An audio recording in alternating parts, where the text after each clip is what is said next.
नमस्कार, news one India में आप सभी का स्वागत। आपके साथ मैं अर्चना कौशल। आप देख रहे हैं बड़ी खबरें। दबिश के दौरान सिपाही की मौत का मामला सामने आया है। सूत्रों के मुताबिक लोकल पुलिस को दबिश की सूचना नहीं दी गई। नोएडा थाना फेज 3 एसओजी टीम में 7 पुलिसकर्मी दबिश में गए थे। 7 पुलिसकर्मी में एक सब इंस्पेक्टर सहित सिपाही शामिल थे। थाना फेज 3 पर धारा 303 के तहत मुकदमा दर्ज था। 4 पहिया गाड़ियों के एसीएम चोरी के मामले में वांटेड था कादिर पर गैंगस्टर, लूट, चोरी और उसी के साथ 16 और मुकदमे दर्ज हैं। आरोपी कादिर गाजियाबाद के थाना मस्तूरी का है। हिस्ट्री शीटर बताया जा रहा है। पुलिस टीम पर फायरिंग और पथराव हुआ था। सिपाही सौरभ का इस मामले में उनकी मौजूदगी के चलते सिर में गोली लग गई, जिसकी वजह से मौत हो गई। अभियुक्त कादिर गाजियाबाद पुलिस के सुपुर्द कर दिया गया। शातिर गैंगस्टर कादिर सलाखों के पीछे भेज दिया गया। मसूरी थाना क्षेत्र के नाहल गांव का ये पूरा मामला बताया जा रहा है। अब इस मामले में 2 एंगल निकलकर सामने आ रहे हैं। सबसे पहले तो ये कि इस हिस्ट्री शीटर को पकड़ने में पुलिस कामयाब रही, लेकिन इस कामयाबी के साथ ही कई तरह के सवाल अब उठ रहे हैं, क्योंकि इसी मामले में सौरभ की जान चली गई है। एक पुलिसकर्मी की जान इसमें चली गई, तो निश्चित तौर पर अब उसको लेकर भी सवाल उठ रहे हैं। और इसी खबर पर ज्यादा जानकारी के साथ हमारे संवाददाता गाजियाबाद से जितेंद्र गौतम हमारे साथ थे और नोएडा से ब्यूरो चीफ निशांत शर्मा भी हमारे साथ जुड़ गए हैं। सबसे पहले मामला समझेंगे। जितेंद्र, आपका रुख में करूंगी, जरा बताइए क्या क्या जो कार्रवाई हुई और उसके अलावा जानकारी ये भी है कि लोकल पुलिस को पहले इसकी सूचना नहीं दी गई थी। सबसे पहले अपडेट दीजिए। आगे भी तो देखिए, गाजियाबाद में कोई पहला ऐसा मामला नहीं है जब बाहर की पुलिस आती है और बिना अपडेट के ही तबिश करने लग जाती है। एक बार फिर यही मामला आया गाजियाबाद के मसूरी थाना क्षेत्र में, जहां नाहल गांव पर नोएडा पुलिस पहुंची। और ये मैं आपको पहले रास्ता दिखाऊंगा। ये इस गांव का मेन रास्ता है और यहाँ पर ये जो घर है, ये सामने आप देखेंगे, ये 3 मंजिला घर है, ये कादिर का घर है। ये वही गैंगस्टर है जिसका वो घर है। और यहाँ से अगर मैं आपको सीधा हाथ से दिखाऊंगा तो 100 मीटर की दूरी पर जो पुलिसकर्मी था वो शहीद हुआ है।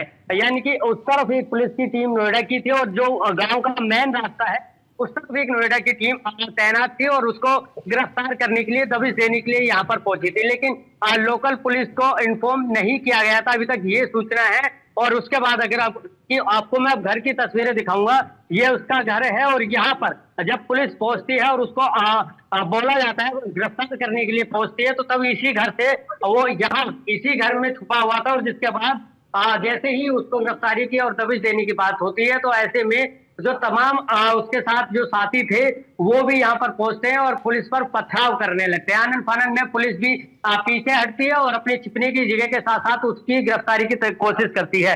ये तस्वीरें देखिए, ये उसी घर में ये बाइक है और ये तमाम जो टायर्स है वो तमाम चीजें यहाँ पर है। और ये घर है, फिलहाल इस घर में अभी कोई भी नहीं है, सभी फरार हो चुके हैं। और इसके अलावा जो कादिर है उसको गिरफ्तार कर लिया गया है। ठीक है जितेंद्र, मैं लौटूंगी वापस आपके पास। ठीक है, आप बने रहिएगा। एक बार निशांत का रुख में करूंगी। निशांत, दबिश के लिए लोकल पुलिस को इन्फॉर्मेशन नहीं दी गई और जितेंद्र बताते हैं कि ऐसा पहली बार नहीं है, कई बार ऐसा होता है, लेकिन इसका खामियाजा भुगतना पड़ा है पुलिस प्रशासन को। सौरभ की जान चली गई। देखिए अर्चना, सबसे पहले मैं बता दूं कि नोएडा पुलिस जो है गाजियाबाद जाती है। नोएडा का जो कौन सा थाना है, जिस थाने की टीम जाती है, ये मेरे पीछे आप देख रहे हैं, यही थाना फेज 3 पुलिस है। नोएडा थाना फेज 3 जो खेतर की पुलिस है, इसी थाने की जो एसओजी टीम होती है, उस एसओजी टीम जो है, नोएडा की एसओजी टीम थाना मसूरी क्षेत्र गाजियाबाद जाती है उस आरोपी को पकड़ने के लिए।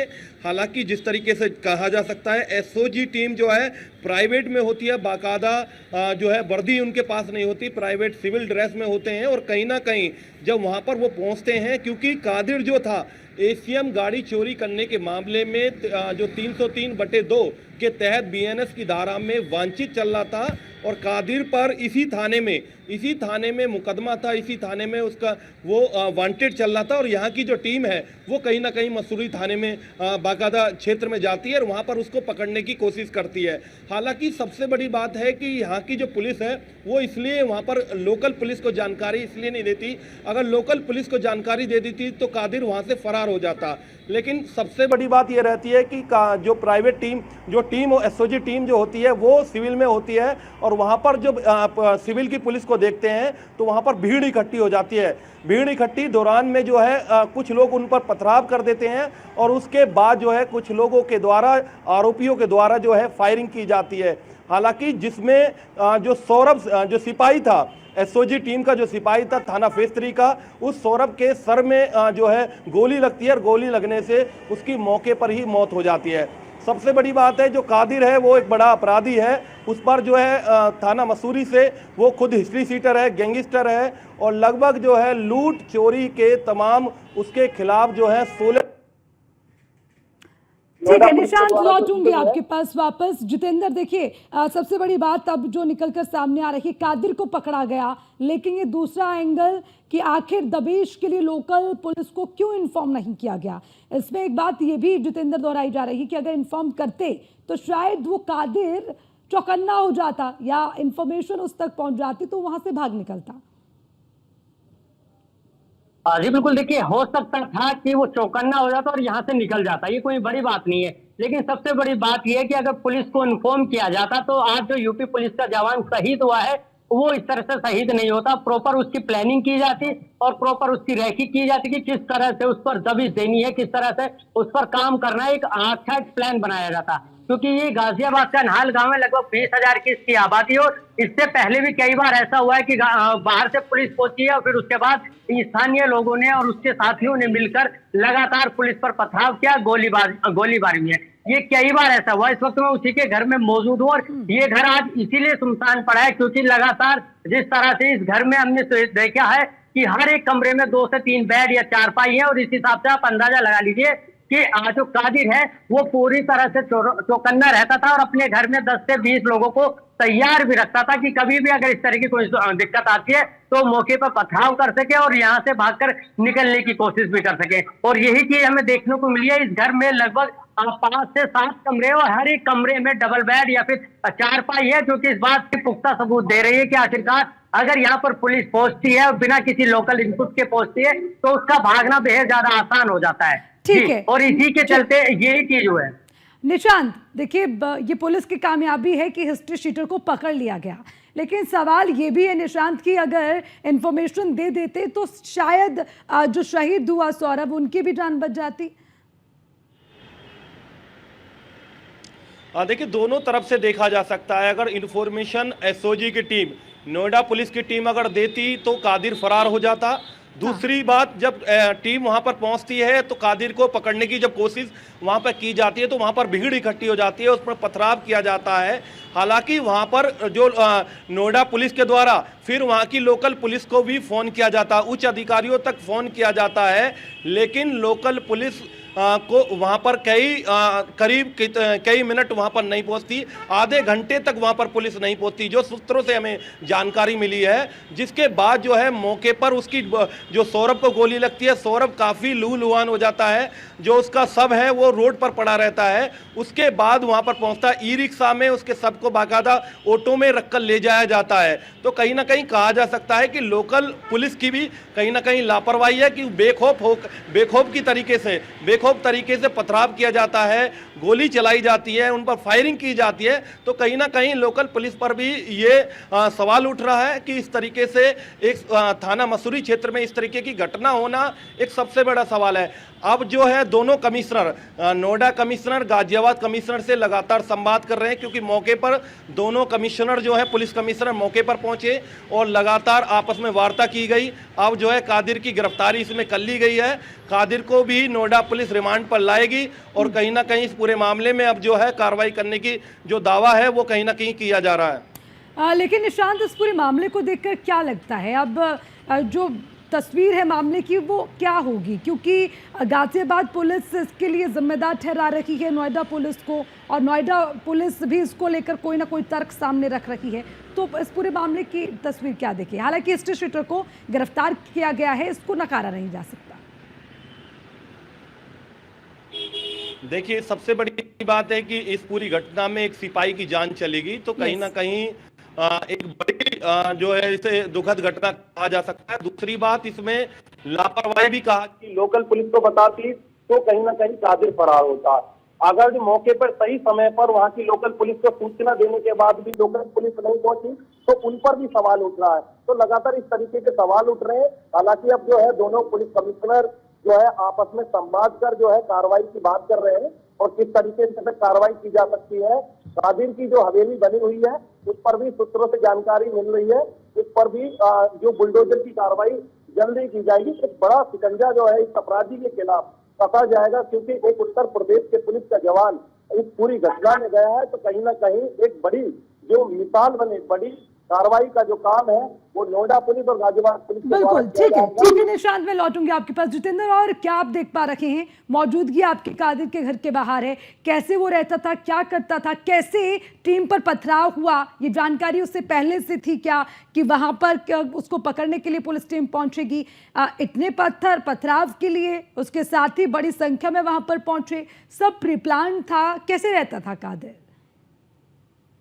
जी बिल्कुल, देखिए अगर हम उस कादिर के घर की बात करते हैं तो इस वक्त मैं उसके घर की बालकनी में मौजूद हूँ और यहाँ से आप देखिए कि यहाँ से अगर कोई भी टीम पुलिस की पहुंचती है तो उस पर पथराव करना कितना आसान हो जाता है। यहाँ पे चौड़ा रास्ता है और यहाँ से आप दूसरी तरफ देखेंगे जहाँ पर एक टेम्पो खड़ा हुआ है, वहां पर जो पुलिस का जवान है वो शहीद हुआ था। ये इसका मेन रास्ता है और सामने आप देखेंगे एक मदरसा है और इसके दूसरी तरफ आप देखेंगे गाँव। ये सबसे मेन रास्ता है, यानी कि कोई भी अगर आता है तो इस रास्ते से उसको आना है और वहां आगे तक के लिए जो जगह है वहां पर उसको इस तरह से जो उसकी रैकी करनी है, तमाम चीजें करनी है। लेकिन ऐसे में कादिर के पास भागने के लिए तमाम रास्ते हैं। घर के सामने से 2 रास्ते हैं, घर के साइड से एक रास्ता है और जो मेन रास्ता वो पहले से यहाँ पर मौजूद है। यानी कि कुल मिलाकर कहा जा सकता है कि अगर कोई भी पुलिस यहाँ पर इस तरह से आती है तो बिना मैनुअल इनपुट किए हुए वो यहाँ पर इस तरह से इतने बड़े शातिर अपराधी की गिरफ्तारी नहीं कर सकते, क्योंकि उसके पास भागने के तमाम उपाय हैं। अब यहाँ से घर की तस्वीरें मैं आपको दिखा रहा हूँ, आप देखेंगे हर एक कमरे में 2 से 3 चारपाई उसके लगी हुई है। ये इसका एक ऊपर का बालकनी के बाहर का कमरा है जहां पर 2 चारपाई और सोफे हैं और इसी तरह से जो तमाम कमरे हैं सब में इसी तरह की व्यवस्था मौजूद है।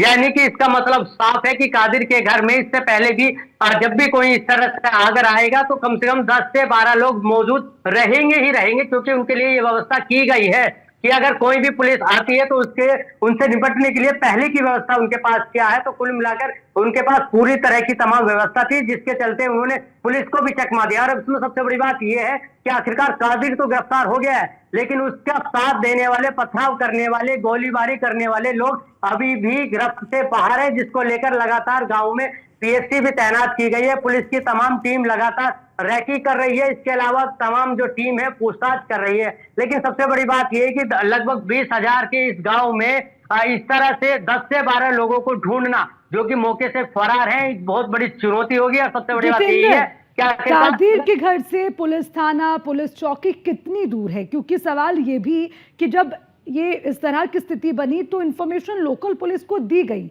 लेकिन उन्हें पहुंचने में तकरीबन 30 से 40 मिनट लग गए। जी बिल्कुल, देखिए यहाँ से अगर हम बात करते हैं तो यहाँ से जो गांव का मेन रास्ता है आगे लगभग 1 किलोमीटर बाद चौराहा है और उससे 100 मीटर आगे पुलिस चौकी है। यानी कि कुल मिलाकर कहा जा सकता है कि लगभग 1 किलोमीटर के दूर यहाँ पर गाजियाबाद की मसूरा थाना क्षेत्र की नहाल चौकी मौजूद है। अगर वाकई सूचना दी गई थी और उसके बाद भी पुलिस 30 से 40 मिनट लेट पहुंचती है तो ये गाजियाबाद पुलिस का इनपुट फेलियर है कि जहां पर एक और तमाम समय पर पहुंचना चाहिए, वहीं दूसरी ओर पुलिस को लगभग 1000 मीटर की दूरी तय करने में 30 से 40 मिनट लगे। ये सबसे बड़ा सवाल भी पुलिस पर भी खड़ा होगा अगर वाकई इतना समय लगा है। और सबसे बड़ी बात यह है कि अगर इन बदमाशों के पास इस तरह से अवैध लाइसेंस जो हथियार है वो मौजूद थे तो ऐसे में गाजियाबाद का पुलिस का फेलियर यह है कि इतने दिनों से इसकी गिरफ्तारी क्यों नहीं की गई थी, अगर उसके पास पुलिस पर फायर करने के लिए अवैध। ठीक है जितेंद्र, निशांत, आप नजर बनाए रखिएगा, लगातार इस पर अपडेट भी आपसे लेंगे। शुक्रिया आप दोनों का इस पर विस्तार से तमाम जानकारी के लिए।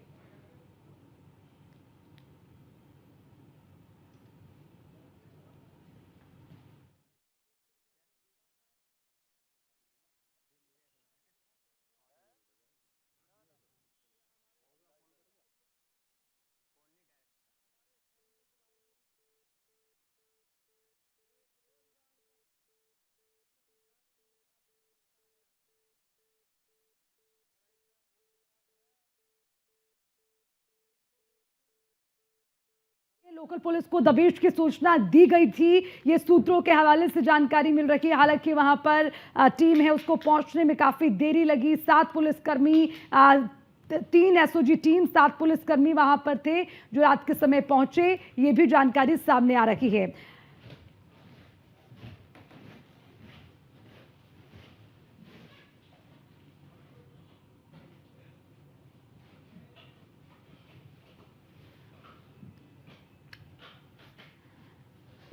तो निश्चित तौर पर अब ये भी देखना होगा कि आगे इस पूरे मामले में किस तरह की तस्वीरें सामने आएंगी, क्या इस पर कार्रवाई होगी, ये भी देखना दिलचस्प होगा।